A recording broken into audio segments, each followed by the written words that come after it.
All right, Corey goes first. All right, you can tell us a little bit about yourself and why you want to be the mayor of Carlsbad. Thank you. Thank you very much, and thanks to everybody who's come out today. This is truly extraordinary, and I'm proud to be a part of it with you, Mayor. My name is Corey Schumacher. I am currently living in the city of Carlsbad for the last 12 years. I'm serving as your councilwoman since 2016. I moved to Carlsbad for the same reason that you did. Quality of life. Small beach town feel. I started a small nonprofit here in 2012 called the Inspire Initiative that uses surfing as a tool to empower women and girls to be civic leaders. I chose surfing because I am also a 3-time women's world longboard surfing champion. Translating a surfing championship to doing social good in the world has been what I've spent the last decade of my life doing. I also co-founded the Institute for Women Surfers in partnership with Rice University in order to bring academics, activists, business owners, surfers, athletes together to really learn how to work together to change the culture of surfing. And about 2.5 weeks ago, if you've read the news, the surfing league, the professional surfing league, for the first time, became the first U.S.-based surf league to reach prize money equity. This is the first U.S.-based sports league ever. So I was really proud of that work and participating in that work. I have worked on the City Council, on the Housing, Community, and Economic Development Policy Committee through the League of California Cities. I've served on SANDAG, Planning Committee, as an alternate. I've also served on the Shoreline Working Committee. There's a lot that I've done here. I look forward to answering the questions that you have tonight. But really, this is all about continuing to increase the transparency that we have in local government, ensuring that our community has a voice on council, more voices on council, and then I can talk a little bit about the economic vision moving forward, which is all about putting the power of choosing where your energy comes from in your hands and keeping your energy rates and water rates consistent over time, and then creating an additional source of revenue to come into the city to keep us financially secure for generations to come. Thank you very much.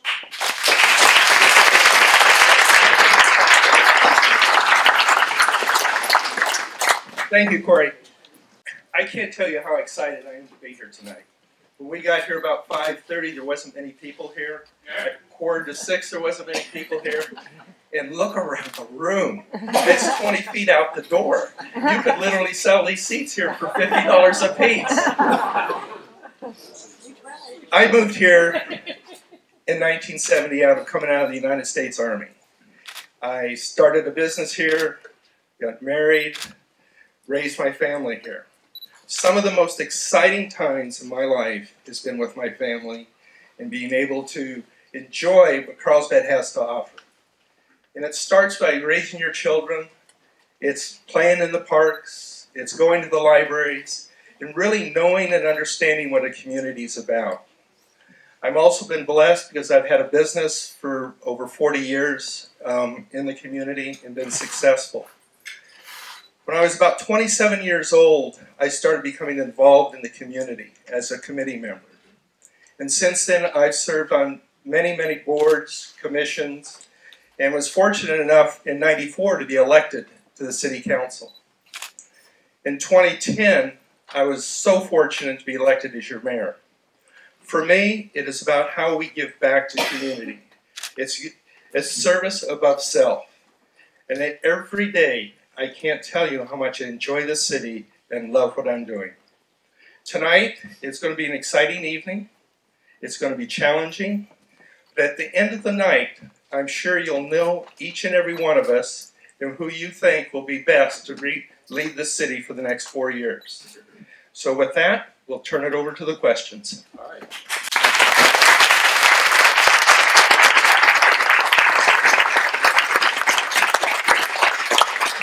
And I should have said earlier that we're going to ask you not to clap after they answer the question. It's okay to clap the fact that they introduce themselves to us, but we need to move it along in such a way that we get to as many questions as possible. So please keep the clapping in your heart.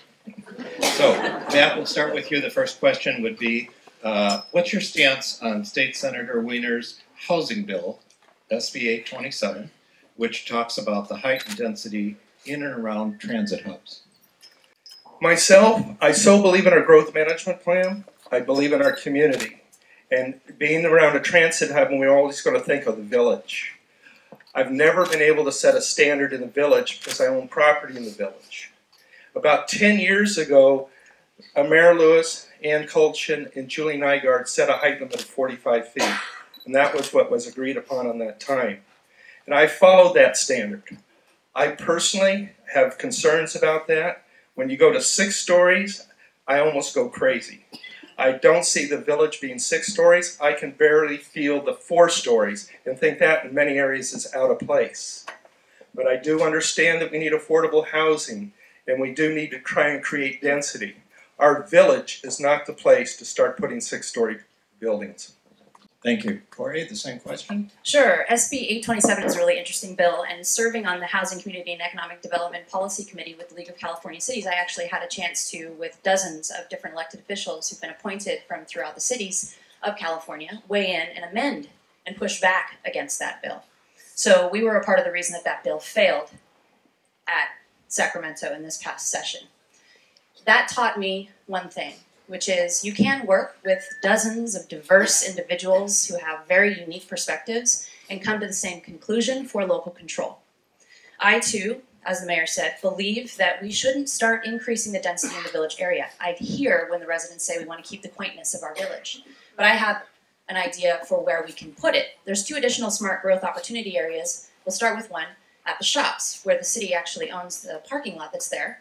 And we need to start the process of uncoiling the Gordian knot of legal easements that are on that property in order for us to start working there so that we can shift the density and also achieve our state mandates. Thank you.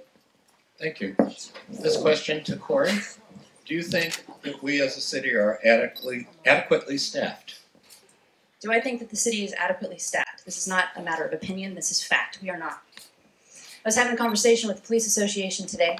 Since 2014, we've been approximately 10 police officers, sworn officers down. That's not good for our public safety, it's not good for our quality of life, and it's certainly not good for the morale of our folks who are inside of City Hall. There are multiple different departments that I've identified that we actually do need to do some additional staffing, and again, if we want to offer you the high quality, world-class services that you expect and we offer, we promise you, then we need to make sure that we are staffing adequately within City Hall. So I look forward to actually working with staff, with the new city manager. It's nice that we actually have a city manager that I believe will stay for a significant period of time. We can actually bring stability. 7 city managers, approximately 7 city managers in the last 10 years. It leads to instability. So that's the first thing I'd like to start, is bringing that stability and increasing staff inside of City Hall. Matt, same question about the staffing. Yes, we're actually running the city with 25 fewer employees than we did in 2008.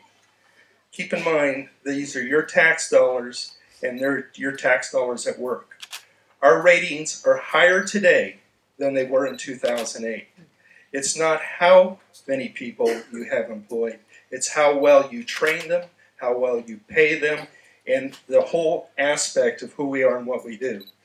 I personally don't see the need. She talked about the 10 police officers. The reason the 10 officers are down is trying to find qualified men and women to do the job. You just can't go out and pick somebody off the street and say you're going to be a police officer. We do our very best. We're actually bringing people as far away as the Mississippi River to be on our law enforcement and in our fire departments.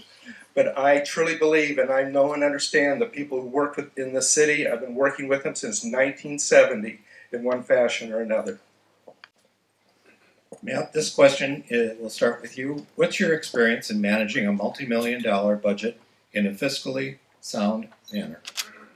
Well, I think our record speaks for itself. The last year we had a deficit in the city was 1993, where we ran a deficit budget. All through my time as being a council member, we were always in the black.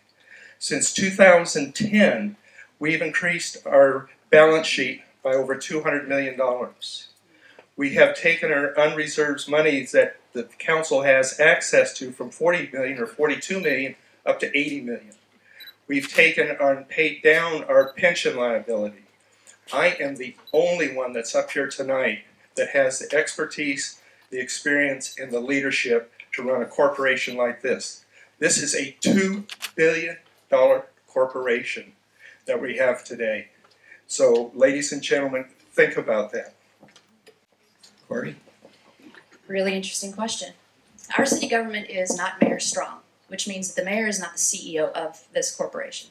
I object to the term corporation being used to a government because we're about services, not about profit. In a city manager council form of government, which is what we have, the council doesn't weigh in, the mayor doesn't weigh in on the budget until the same night you see us weighing in on the budget. So what does this mean? It means that we have an exceptional staff that has worked exceptionally hard to get us to the place that we are at today. Think about that. We cannot take, as leaders, those props. It's our staff.